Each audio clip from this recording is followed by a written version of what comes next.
Assalamualaikum warahmatullahi wabarakatuh. Saya Dinra Asyartika dengan NPM 2417051020 dari kelas B. Saya Dian Fitriani dengan NPM 2417051023 dari kelas B. Saya Moses Surya Putra dengan NPM 2217051014 dari kelas B. Oke, baik. Di sini kami akan mempresentasikan hasil uji UAP project kami dengan judul kesesuaian waktu tidur mahasiswa angkatan 2022 jurusan berdasarkan kelas di Ilmu Komputer Unila. Kami sudah mengumpulkan data dan kami mendapatkan data yang diambil dari survei yang dibuat melalui Google Form. Data yang digunakan mencakup nama, NPM, dan waktu tidur, serta alasan mahasiswa. Bisa dilihat di sini ada formnya. Ini ya. Ini tujuan. Nah, tujuannya untuk mengidentifikasi pola waktu tidur mahasiswa angkatan 2022 di tiap kelas pada jurusan Ilmu Komputer Universitas Lampung, menilai tingkat kesesuaian waktu tidur mahasiswa dengan rekomendasi kesehatan terkait durasi tidur, menganalisis faktor-faktor yang mempengaruhi pola tidur mahasiswa, termasuk beban akademik, aktivitas tambahan, dan kebiasaan sehari-hari, dan menyusun rekomendasi untuk meningkatkan kualitas tidur mahasiswa berdasarkan hasil penelitian. Selanjutnya adalah latar belakang. Ini menurut penelitian yang berjudul hubungan antara stres akademik dengan kualitas tidur pada mahasiswa, bahwa individu dengan rentang usia 18-40 tahun memerlukan waktu tidur minimal 7-8 jam per hari, sehingga dapat dikatakan bahwa bagi individu yang memiliki jam tidur kurang dari 7-8 jam per hari memiliki kualitas tidur yang buruk. Mahasiswa angkatan 2022 jurusan Ilmu Komputer Universitas Lampung adalah kelompok yang memasuki masa semester 5. Dalam kondisi ini, berbagai kebiasaan termasuk waktu tidur mungkin mengalami perubahan yang signifikan. Dampak dari waktu tidur yang tidak teratur atau kurang, seperti menurunnya daya konsentrasi, motivasi belajar, dan produktivitas, menjadi perhatian yang perlu diteliti lebih lanjut untuk mengidentifikasi sejauh mana pola tidur mereka sesuai dengan rekomendasi kesehatan. Baik, di sini kami menggunakan 5 metode. Yang pertama ada statistik deskriptif, yang kedua ada uji normalitas, selanjutnya uji homogen, one way ANOVA, dan uji Kruskal-Wallis. Oke, dari hasil data yang didapatkan, banyak alasan yang diberikan itu seperti mayoritas adalah mengerjakan tugas. Kemudian beberapa ada yang alasannya adalah karena kebiasaan.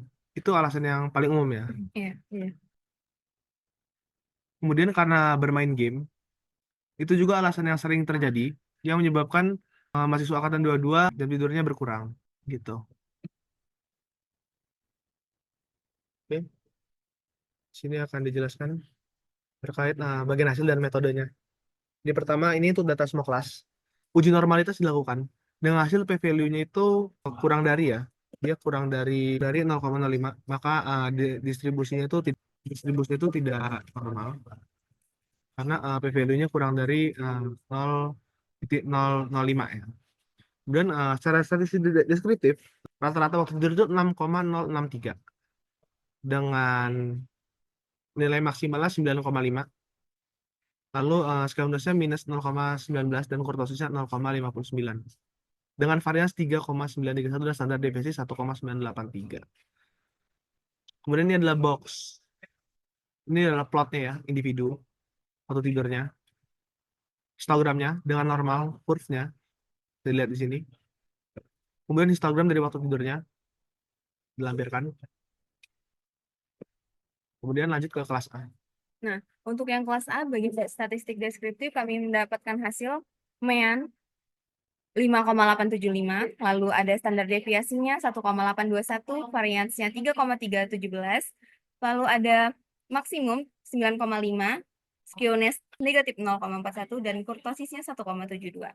Selanjutnya di sini ada histogramnya untuk kelas A, lalu ini, dan individual value. Untuk kelas B kami mendapatkan MEAN dengan 6,30, standar deviasi 2,28, varians 5,20, maksimum 9,50, modus 5,5, skewness 0,40, kurtosis min 0,18. Standar deviasi 2,28 dan varians 5,20. Terdapat data histogram dan juga individualnya. Kelas C, untuk kelas C itu rata-ratanya 6,7. Rata-ratanya paling tinggi dari semuanya untuk waktu tidurnya. Dengan standar deviasi 1,789 dan varians 3,2.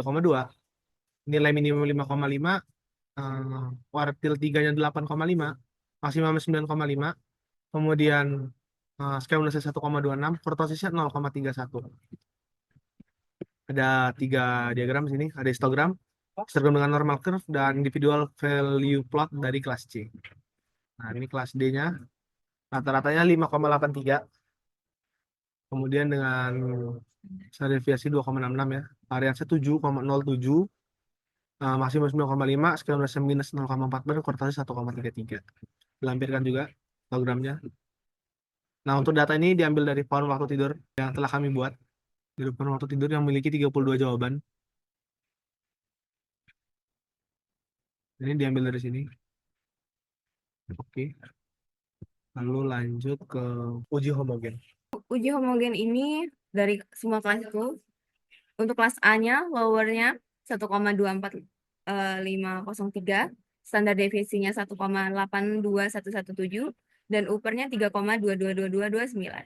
Yang B, lowernya 1,20382, standar deviasinya 2,28035, uppernya 9,46062. Untuk kelas C, lowernya 0,94436, lalu standar deviasinya 1,78805, dan uppernya 7,42152, dan yang terakhir untuk kelas D yaitu lowernya 1,47605, standar deviasinya 2,65832, dan uppernya 8,83369. Nah, dari hasil ini didapat bahwa P-value-nya lebih dari 0,050, yang dapat diartikan bahwa distribusinya adalah homogen. Kami tampilkan juga di diagramnya, Uji homogenitas. ya, untuk ujinya. Dia lebih dari 0,050. Dia distribusinya datanya homogen berarti. Iya. Kemudian uji one way ANOVA. Silakan. Baik, kami mendapatkan untuk uji one way ANOVA-nya p-value-nya lebih dari 0,50, artinya tidak terdapat banyak perbedaan rata-rata dari kelas. Di mana artinya rata-rata nilai dari kelas itu 1, sama lain itu mirip. Ini untuk diagram box plot sama histogramnya. Untuk uji Kruskal-Walisnya, Untuk uji Kruskal-Wallis, untuk kelas A, mediannya 5,50 dengan rank 15,8. Kelas B, median 5,500 dengan rank 17,0. Untuk kelas C, median 5,500 dengan rank 18,9. Untuk kelas D, median 5,500 dengan rank 16,5. Nah, di sini kami mendapatkan p-value lebih dari 0,05, maka berkesimpulan tidak ada perbedaan secara signifikan. dari sini kita lanjut. Nah, ini kita akan membuat apakah waktu tidur itu sesuai anjurannya. Karena sesuai slide tadi, bahwa waktu tidur itu 7-8 jam per hari. Dapatkan bahwa untuk semua kelas, itu waktu tidurnya rata-rata itu tidak sesuai anjuran, karena rata-rata ada 6,063. Kemudian dari kelas A juga, itu tidak sesuai anjuran, 5,875. Waktunya sangat kurang sekali dari anjuran. Begitu juga dengan kelas B, yang hanya mencapai 6,3 rata-rata waktu tidur. Tapi kelas C adalah kelas yang paling mendekati ya. Iya. Rata tidur dari mahasiswa dari kelas C itu 6,7. Lalu dari kelas D adalah 5,83. Yang dimana adalah yang rendah dari semua kelas. Jadi dapatkan kelas yang paling waktu tidur paling banyak itu dari kelas C. Dan terendah adalah dari kelas D.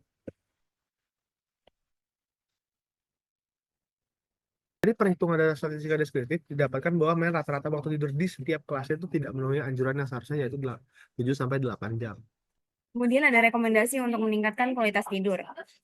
Yang pertama ada kesesuaian waktu tidur, yang kedua memiliki jam tidur yang sama, yang ketiga tidak makan malam terlalu dekat dengan jam tidur, yang keempat adalah hindari minuman yang dapat menstimulasi otak, dan yang terakhir adalah buat rileks diri sebelum tidur.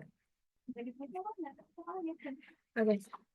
Kami membagi tugas. Yang pertama, saya sebagai Dinar Asyartika menghitung metode dan hasil kelas A dan B angkatan 22, membuat PPT slide 1-3, mencari jurnal. Yang kedua, rekan saya Dian Fitriani menghitung metode dan hasil semua kelas yang general angkatan 22, membuat PPT slide 4-7, mencari rekomendasi. Yang ketiga, rekan saya Moza Surya Putra menghitung metode dan hasil kelas dan hasil kelas CD angkatan 22 membuat PPT slide 8-11 merapikan docs. Oke, sekian dari presentasi kami. Kami akhiri. Wassalamualaikum warahmatullahi wabarakatuh.